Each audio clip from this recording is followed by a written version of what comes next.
Bonjour et bienvenue dans cette nouvelle vidéo. Aujourd'hui, je vais te parler d'une histoire triste. Je peux appeler ça quoi? Une connaissance. Je vais te raconter l'histoire d'une connaissance qui a eu son visa et qui, depuis 5 mois, n'a pas encore voyagé.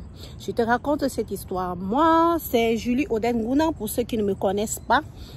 Je veux te parler de cette histoire-là pour te mettre en garde, pour que tu saches comment faire, ce que tu dois faire et les stratégies que tu dois avoir. Voilà, le jour que je suis allée prendre mon visa, j'ai eu la lettre que j'ai eu mon visa, donc j'ai fait un dépôt de passeport. Après 3 jours, je suis allée prendre mon visa. En partant prendre mon visa, j'ai fait connaissance à un jeune garçon, un jeune homme. Lui et moi, on a sympathisé, comme on a eu des visas ensemble. Il était avec l'un de ses collègues. On a eu des visas ensemble et nous sommes allés quelque part s'asseoir pour fêter nos visas, quoi. Pour fêter ça. Je lui ai posé la question de savoir comment il a fait pour avoir son visa. Il m'a fait comprendre que c'est une entreprise qui a recruté leur entreprise, dans les entreprises qui recrutent gratuitement. Mon frère, ma soeur, la vie là, c'est pas facile. Nous tous, nous connaissons que quand quelqu'un a déjà le visa, c'est qu'il a déjà le voyage. Le voyage est déjà là. Moi, je connais même d'autres choses. Je connais même d'autres gens que ils ont eu,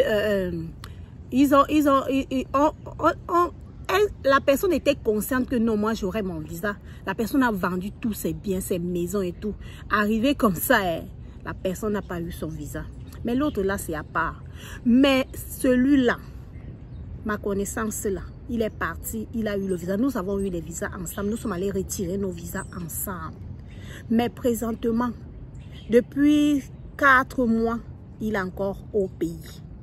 Depuis 4 mois, il est encore au Cameroun. Il a eu son visa. Et jusqu'à présent, il est encore là-bas. Je l'appelle à tout moment, je lui demande ce qui ne va pas, il dit qu'il ne sait pas. L'entreprise dit, oh, je vais d'abord recenser tous les gens avant de vous faire voyager, afin de payer vos billets d'avion et vous faire voyager. Et depuis combien de mois il est là? Et je ne sais pas s'il va vraiment voyager. Donc mon frère, ma soeur, comme je dis toujours que quand tu décides de faire ta chose, ne fais pas ça ouvertement, fais ça en cachette. Non seulement ça, mets tes genoux au sol. Même si tu as ton visa, prie Dieu pour que tu voyages. J'ai même suivi les histoires, les gens racontaient qu'il y avait des gens qui arrivaient même à destination. On les refuse l'entrée au Canada. Ils sont obligés de retourner au pays. Le même avion qui vient avec eux, c'est le même avion qui rentre avec eux. Donc, mon frère, ma soeur, Dieu est réel. Quand tu as des problèmes, tu as une situation, mets tes genoux au sol, prie l'Éternel. Même si tu es dans la joie, comme ma connaissance là, il a eu son visa. J'ai dit qu'on a eu les visas ensemble. On est parti dans un restaurant, c'est lui qui a même offert, c'est lui qui a payé toute la facture. Il a payé ce qu'on a consommé là-bas dans le restaurant.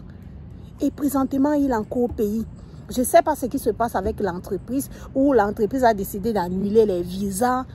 Je ne sais pas. Mais comme on dit toujours que je ne sais pas ce qui s'est vraiment passé, ce qui est en train de se passer. Et présentement, il est encore au Cameroun. Il attend son visa. Il attend le signal de son employeur pour qu'il puisse voyager, pour qu'il ait le billet d'avion pour voyager. Donc, mon frère, ma soeur, comme il dit toujours que Dieu, tu dois mettre Dieu dans tes projets. Tu dois mettre Dieu dans tes projets. Il est capable de tout. Même toi qui es en train de postuler, tu postules, tu veux voyager pour le Canada, mets tes genoux au sol. Même si tu as déjà le visa. Moi, j'ai vu même, le jour que je suis venue, je suis arrivée au Canada, au niveau de l'aéroport, on enregistre tout le monde. Au niveau de l'aéroport, il y avait des gens, quand on les posait des questions, on n'arrivait pas à répondre. On appelait les policiers venir les chercher, les amener quelque part, je ne sais pas où. Donc, quand on t'amène quelque part là, c'est pour aller te questionner encore et pour aller encore fouiller. Est-ce que vraiment tu as eu le visa là? Est-ce que vraiment tu as eu le visa? Et si c'est que tu n'arrives pas à répondre à ces questions, si c'est que tu n'arrives pas à prouver ton visa, au niveau de la destination au Canada, tu te retrouves encore rentré dans ton pays. Et mon frère, ma soeur, imagine-toi alors que toi, tu as déjà ton visa, tu as déjà voyagé, tu es monté dans l'avion. Après, maintenant, le lendemain, on te voit encore dans le quartier. Imagine quelle douleur, quelle douleur tu peux ressentir. Donc, moi, comme je vous dis toujours que Dieu existe et il agit encore. Il est capable de te donner ce dont tu as besoin. Donc, même si tu es en train de postuler, mets tes genoux au sol, prie Dieu pour que Dieu fasse grâce. Et Dieu est capable de faire grâce.